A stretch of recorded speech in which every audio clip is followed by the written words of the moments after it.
श्री श्री प्रेम भक्ति चंद्रिका परमार्थ तत्व। श्री ठाकुर महाशय प्रकृत परमार्थ तत्व प्रेम भक्ति के निरूपण में पहले उन लोगों की बात करते हैं जो भक्ति तत्व को नहीं जानते। ज्ञान कर्म करे लोक नाही जाने भक्ति योग, नाना मते हैया अज्ञान। भक्ति तत्व से अनभिज्ञ लोग ही कर्म ज्ञान योग आदि का आश्रय लेते हैं। भगवान ने सार्वभौम गीता शास्त्र में कर्म ज्ञान आदि की बात कर भजन निष्ठ भक्त को ही श्रेष्ठ योगी बताया है। हे अर्जुन, कर्मियों, कृच्छ, चांद्रायण आदि तपोनिष्ठ तपस्वियों, निर्गुण ब्रह्म उपासक ज्ञानियों की अपेक्षा योगी श्रेष्ठ है। अतः तुम योगी बनो।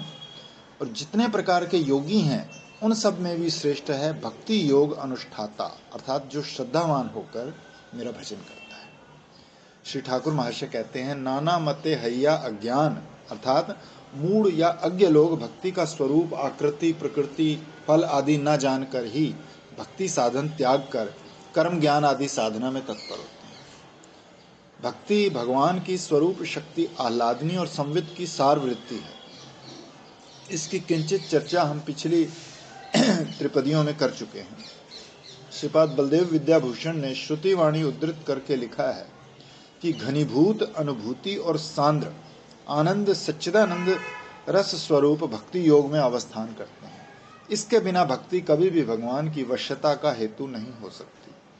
वो चिन्मयी वृत्ति या भगवान की स्वरूप शक्ति आह्लादनी एवं संवित की सार वृत्ति होकर भी भगवत पाद पद्मों में शरणागत भक्त की इंद्रिय वृत्ति में आविर्भूत होकर या तादात्म्य प्राप्त कर स्वयं क्रियाशील होती है। श्रीपाद विद्याभूषण कहते हैं, जीव का हृदय श्रवण कीर्तन आदि से परिमार्जित हो जाता है तो भगवान के नित्य पार्षद में विराजित प्रेम भक्ति मंदाकिनी प्रवाह की तरह साधु भक्त रूपी प्रणालिका के माध्यम से प्रपंच में अवतरण करती है और जीव हृदय में प्रविष्ट होकर नित्य सिद्ध श्री कृष्ण प्रेम का आविर्भाव संभव बनाती है। कर्म ज्ञान आदि में साध्य साधन अलग होते हैं, किंतु भक्ति में जो साध्य है वही साधन है। कोई कह सकता है, हाँ, कीर्तन साध्य भी है साधन भी है, कि जिसके द्वारा साधन भी है साध्य भी है।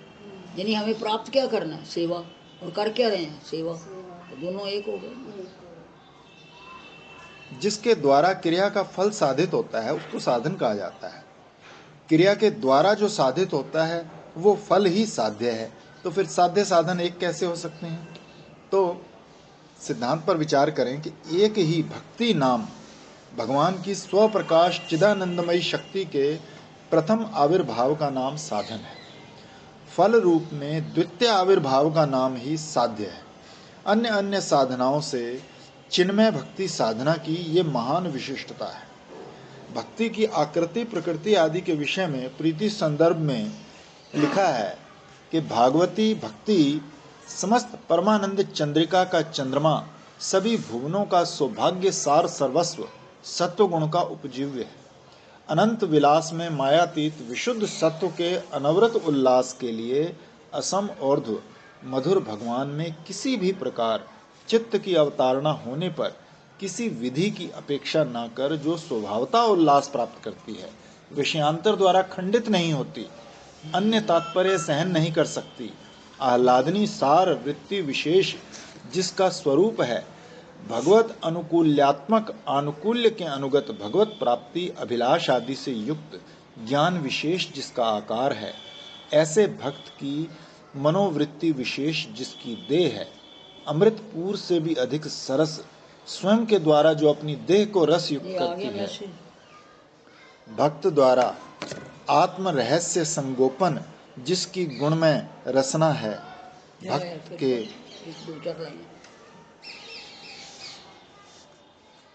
आह्लादनी सार वृत्ति विशेष जिसका स्वरूप है, भगवत अनुकूल्यात्मक आनुकूल्य के अनुगत भगवत प्राप्ति अभिलाष आदि से युक्त ज्ञान विशेष जिसका आकार है, ऐसे भक्त की मनोवृत्ति विशेष जिसकी देह है, अमृतपुर से भी अधिक सरस स्वयं के द्वारा जो अपनी देह को रस युक्त करती है, भक्त द्वारा आत्म रहस्य संगोपन जिसकी गुण में रसना है, भक्त के अश्रु रूपी मुक्ता जिसके हार आदि भूषण हैं, समस्त गुण स्वयं में निहित रखना ही जिसका स्वभाव है, अशेष पुरुषार्थ संपत्ति को जिसने दासी कर रखा है, भगवान में पातिव्रत्य व्रत निष्ठा द्वारा जो सतत आकुल है, भगवान का मन हरण करना ही जिसका एकमात्र उपाय है, इस प्रकार भागवती प्रीति भगवान की समाधि रूप से सेवा कर सतत विराज रहे। ये प्रीति संदर्भ में जीव गोस्वामी जी लिख रहे हैं। ऐसा कौन है जो साधु शास्त्रों से भक्ति की ये गुणावली जानकर भक्ति साधना के आश्रय को छोड़कर ज्ञान कर्म आदि साधना में तत्पर होगा? ऐसा कौन प्यासा है जो अमृत सिंधु त्याग कर मरीचिका के पीछे दौड़ेगा? ऐसा कौन दुग्धकामी है जो कामधेनु छोड़कर गधी का आश्रय लेगा? इसलिए भगवत भक्ति का आश्रय त्याग कर जो कर्म ज्ञान आदि साधना में तत्पर होते हैं, वे नितांत ही माया विडंबित अज्ञ लोग हैं। इसमें कोई संदेह नहीं। श्री ठाकुर महाशय कहते हैं, तार कथा नहीं सुनी परमार्थ तत्व जानी, प्रेम भक्ति भक्त गण प्राण। अर्थात जो लोग अमृतमय भक्ति साधना त्याग कर कर्म ज्ञान आदि साधन में तत्पर हैं, कल्याणकामी व्यक्ति उनका संग कभी न करे। संग की बात तो दूर, उनकी बात भी न सुने। मैं संग की बात सुनाऊं आपको। कल सवेरे ही आई थी ना वो आशा, कल आई थी, कल सवेरे आई तो वो आई थी, तो उसका तो वही रहता है। तो कोई पता नहीं कोई बात हुई, तो मैंने कहा कि भाई ये देह की जो परमा स्थिति है वो अद्भुत है, और उसमें कहती है चमत्कार दिखाते हैं वो। मैंने कहा वो चमत्कार दिखाते नहीं, उनके शरीर से स्वतः ही चमत्कार हो जाते हैं। They are not even aware of it. जिसको एक लंगोटी भी नहीं चाहिए वो चमत्कार दिखाएगा। मैं कहा they are one with God, और इसलिए उनके पास कोई अगर किसी अभिलाष से या कैसे भी, उसको भी पता नहीं मैं क्यों आया हूँ या क्या कर रहा हूँ, तो वो चमत्कार क्यों दिखाएंगे? तो कहती है आपने इतने चमत्कार दिखाए, I am not impressed with it. मैं कहा मैं वो नित्यानंद भगवान की बात कर रहे थे, तो मैंने उनके कहा चमत्कार से मैं कोई इम्प्रेस आपको, तो बार बार वो तो यही कहती है ना, जो होना सो होगा, और भगवान की प्रीति सबसे ऊपर है। मैं कहा भाई आप सर्वोपरि हो गए हो, तो इसलिए मैंने कहा आपको जरूरत नहीं, पर अगर कभी भीड़ पड़ी तो आपको भी लगे। हमें तो आज भी कोई नज़र आता है कि भाई क्या होगा, तो किंचित। मैं कहा दिन ब दिन कम होता जा रहा है, अब तो ऑलमोस्ट नीली हो गया है। तो मैंने कहा ये संग का रंग है। मेरे को उसकी बात याद आ गई कि भाई क्या हो गया, जो होना है सो होगा। तो मैं क्या संग का रंग ऐसा होता है। प्रेम भक्ति को ही परमार्थ तत्व या परम पुरुषार्थ समझें। काशी में सन्यासियों की सभा में श्रीमन महाप्रभु ने वेदांत की ज्ञान परक व्याख्या का खंडन कर भक्ति मूलक व्याख्या की, तो प्रेम का ही पुरुषार्थ तत्व स्थापित किया। तभी प्रेम भक्ति भक्तों का प्राण या जीवातु बनी रहती है। भक्तजन सतत प्रेम भक्ति की प्यास में अधीर होकर परम उत्कंठा के साथ भक्ति जीवन बिताते हैं। इससे पहले भी कहा है, जल बिनु जेनो मीन, दुख पाए आयुहीन, प्रेम बिनु एई मत भक्त। स्वरूप, ऐश्वर्य और माधुर्य तत्व। अब श्री ठाकुर महाशय भगवान के स्वरूप, ऐश्वर्य, माधुर्य तत्व के विषय में सुनिपुण और माधुर्य के उपासक श्रेष्ठ भक्तों के संग की कामना करते हुए कहते हैं, जगत व्यापक हरि अजभव आज्ञाकारी, मधुर मूर्ति लीला कथा। जगत व्यापक हरि से भगवान स्वरूप की, और अजभव आज्ञाकारी से उनके ऐश्वर्य की, और मधुर मूर्ति लीला कथा इससे उनके माधुर्य की बात कही। श्रीमती जीव गोस्वामी पाद ने लिखा है कि किसी असाधारण स्वरूप, ऐश्वर्य और माधुर्य में तत्व विशेष का नाम भगवान है। परमानंद ही भगवान का स्वरूप है। असम ऊर्ध्व अनंत स्वाभाविक प्रभुता ही उनका ऐश्वर्य है।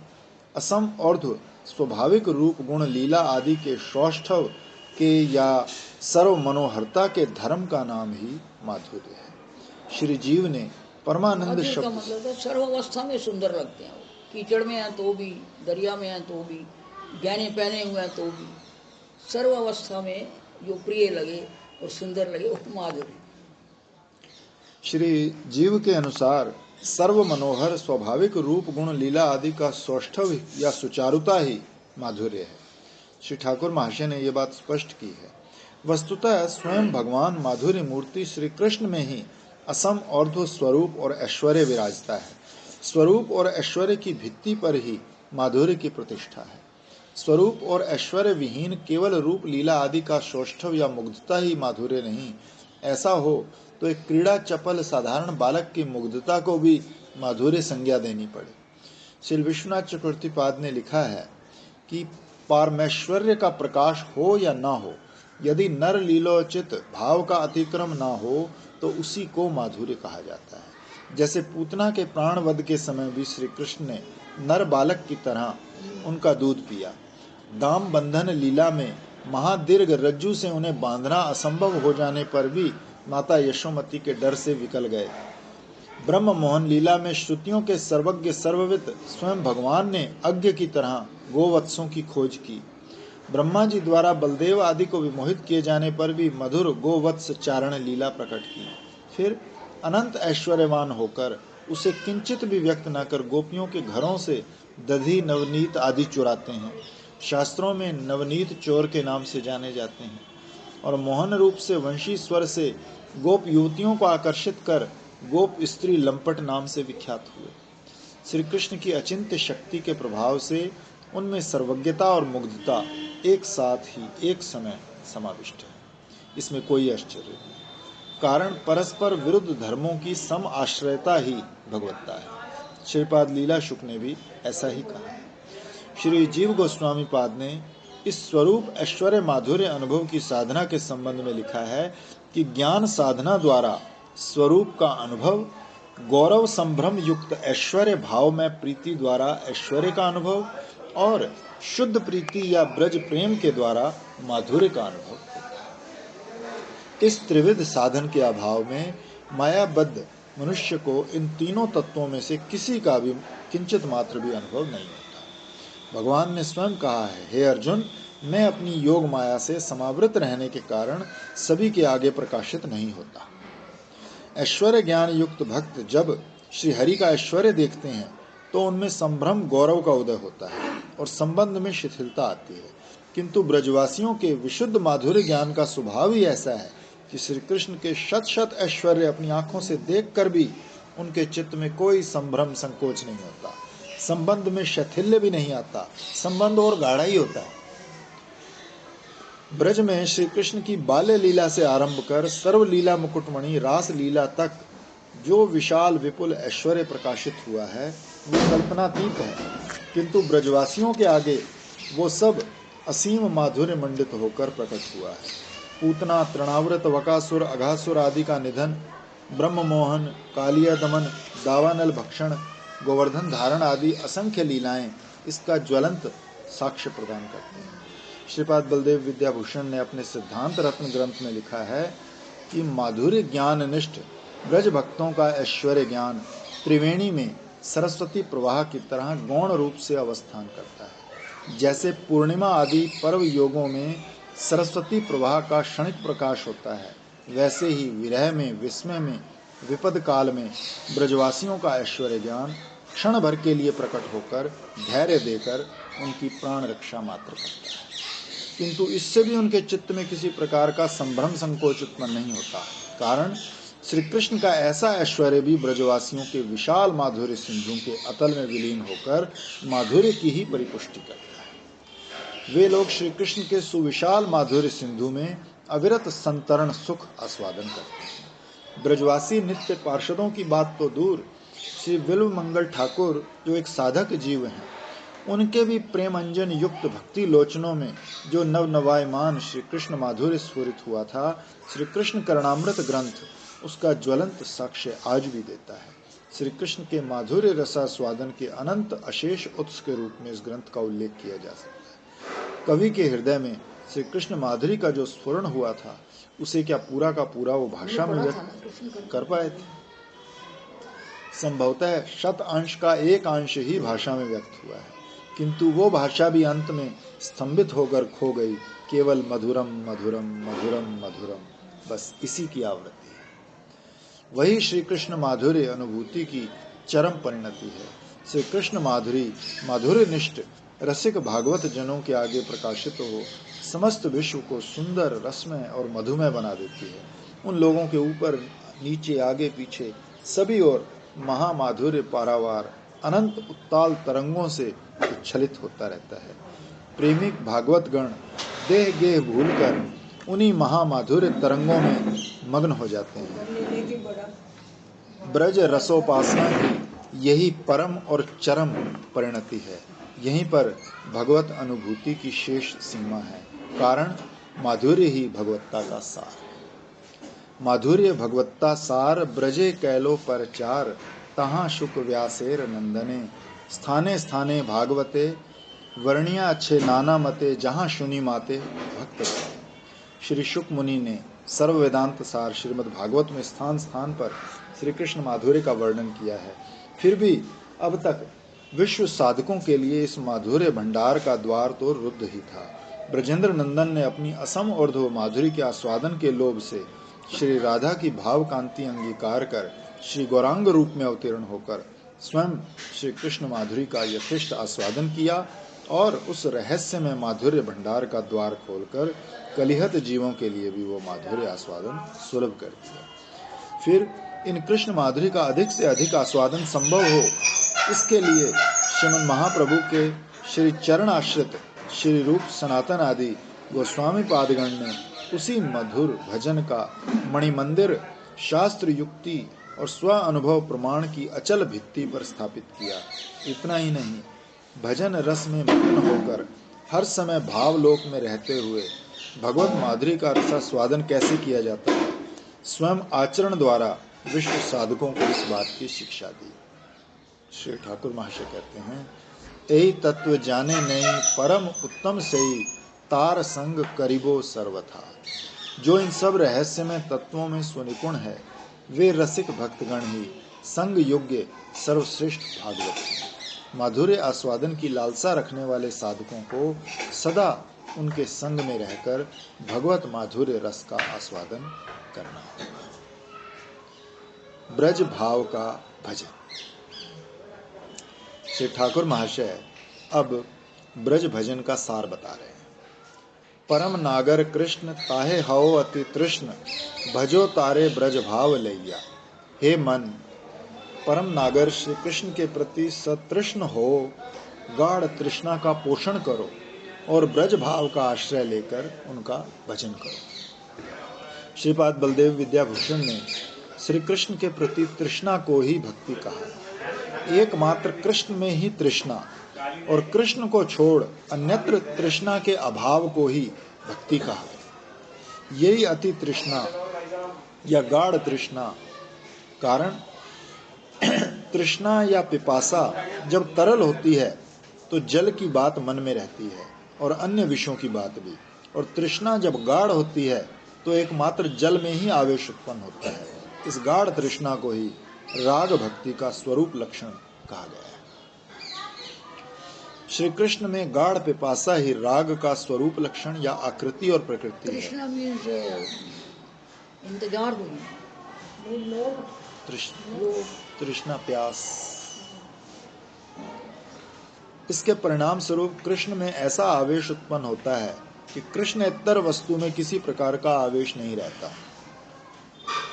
ठाकुर महाशय कहते हैं, परम नागर श्री कृष्ण के प्रति हम लोगों को अति तृष्ण होना होगा, गाढ़ पिपासा का पोषण करना होगा। श्री कृष्ण ब्रज सुंदरियों के विदग्ध नायक हैं, इसीलिए वो नागर हैं। फिर भी जब ब्रज सुंदरी शिरोमणि राधा रानी के प्राणपति हैं, तब वे परम नागर हैं। तभी परम नागर कृष्ण ताहे हओ अति तृष्ण कहकर श्री ठाकुर महाशय युगल उपासक गौड़ीय वैष्णवों को श्री श्री राधा कृष्ण के राग भजन का ही उपदेश दे रहे हैं। मंजरी भाव या राधा किंकरी भाव के उपासक गौड़ीय वैष्णवों की भाव उल्लासा रहती है। श्रीमद रूप गोस्वामी पाद ने लिखा है कि मधुर रस में राधा रानी की सखियों में जो राधा कृष्ण में समान प्रीति रखती हैं या जिनकी कृष्ण प्रीति की तुलना में राधा रानी के प्रति कुछ कम प्रीति होती है, उनके कृष्ण रति रूपी स्थायी भाव में राधा प्रीति संचारी होगी। फिर यदि उनकी राधा प्रीति कृष्ण प्रीति से अधिक है तो वो भावोल्लासारति कही जाएगी। वही राधा स्नेहादिकाओं के स्थायी भाव के रूप में मानी जाएगी। मुख्यतः श्री राधा के आश्रय में ही गौड़ीय वैष्णवों का श्री कृष्ण भजन है। अमार ईश्वरी हौन वृंदावनेश्वरी, तार प्राणनाथ बोली भजी गिरधारी। यही मंजरी भावोपासकों का मूल मंत्र है। तब श्री राधा के प्रति अति तृष्ण होने के लिए ना कहकर श्री ठाकुर महाशय श्री कृष्ण के प्रति अति तृष्ण होने को क्यों कह रहे हैं? श्री ग्रंथकार ने केवल कृष्ण ना कहकर परम नागर कृष्ण कहा है। नागर कृष्ण का मतलब नागरी साथ में। इस परम नागर कृष्ण में नागर कृष्ण कहा ना, तो नागर कृष्ण का मतलब यह है कि नागरी के संग कृष्ण। इस परम नागर कृष्ण में कुछ गूढ़ व्यंजना भी निहित है। किसी लीला विशेष में राधा स्नेहादिका मंजरी भाव के साधक को श्री राधा की सेवा के लिए श्री कृष्ण में अति तृष्ण होकर युगल सेवन का चिंतन करना पड़ता है।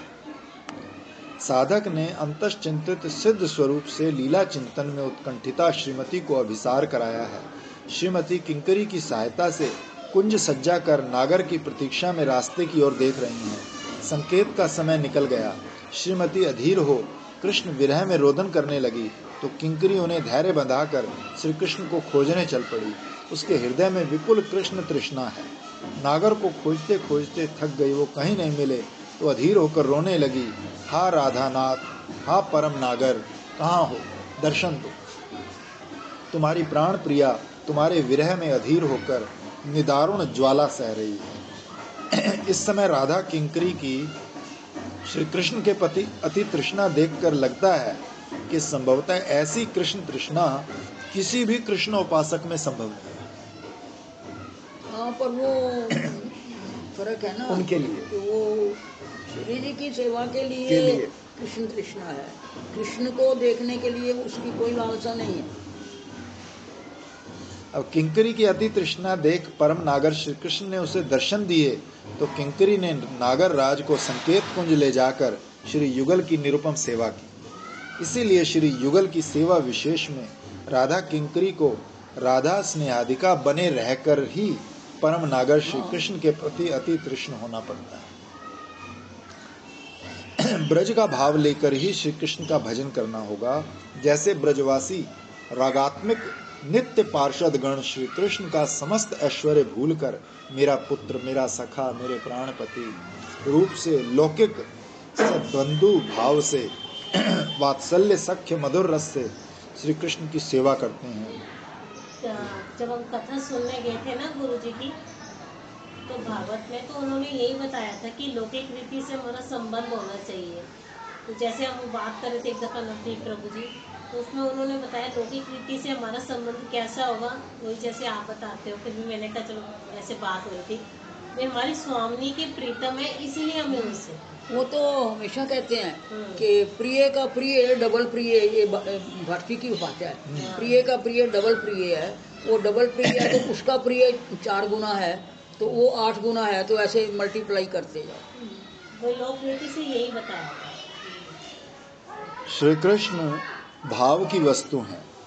भाव को छोड़ अभाव से उन लोगों को नहीं पकड़ा जाएगा। श्री राधा के प्राण बंधु, ये भाव ही गौड़ीय वैष्णवों का श्री कृष्ण के प्रति ब्रज भाव है। श्रीमद् रघुनाथ दास गोस्वामी पाद ने अपने मन शिक्षा स्तव में भी लिखा है, हे मन, तुम श्री वृंदावन चंद्र श्री कृष्ण को मेरी ईश्वरी श्री राधा के प्राणनाथ के रूप में, ब्रजवनेश्वरी श्री राधा को श्री कृष्ण की प्राण प्रिया के रूप में, श्री ललिता को उनकी अतुलनीय सखी रूप में, श्री विशाखा को समस्त शिक्षाएं वितरण करने वाली गुरु के रूप में, तथा प्रिय सरोवर श्री राधा कुंड एवं गिरिराज गोवर्धन को श्री राधा कृष्ण के दर्शन और ललित रति दायक के रूप में स्मरण करें।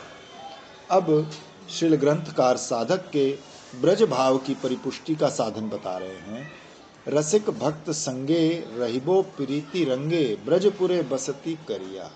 अब यहाँ रसिक भक्त का अर्थ है भक्ति रसा स्वादन में तत्पर, सदाचार निष्ठ, समान भाव वाला, स्निग्ध अर्थात आपके प्रति स्नेहशील और परम भागवत, ऐसे व्यक्ति का संग करना होगा। ऐसे रसिक भक्त के संग में रहिबो प्रीति रंगे, तो श्रीपाद विश्वनाथ चक्रवर्ती ने इस अंश की व्याख्या में लिखा है कि युगल प्रेम कथा रंगेन श्री श्री राधा माधव की पारस्परिक प्रेम कथा के कौतुक रस में मग्न होकर उनकी लीला भूमि चिन्मय श्री वृंदावन का आश्रय लेकर साधक भजन जीवन यापन करे। श्री वृंदावन जो श्री युग लीला के उद्दीपन का चरम स्थान है, उसी ब्रज धाम का आश्रय ले। यही है ब्रज रस साधक के ब्रज भाव की परिपुष्टि की श्रेष्ठतम साधन।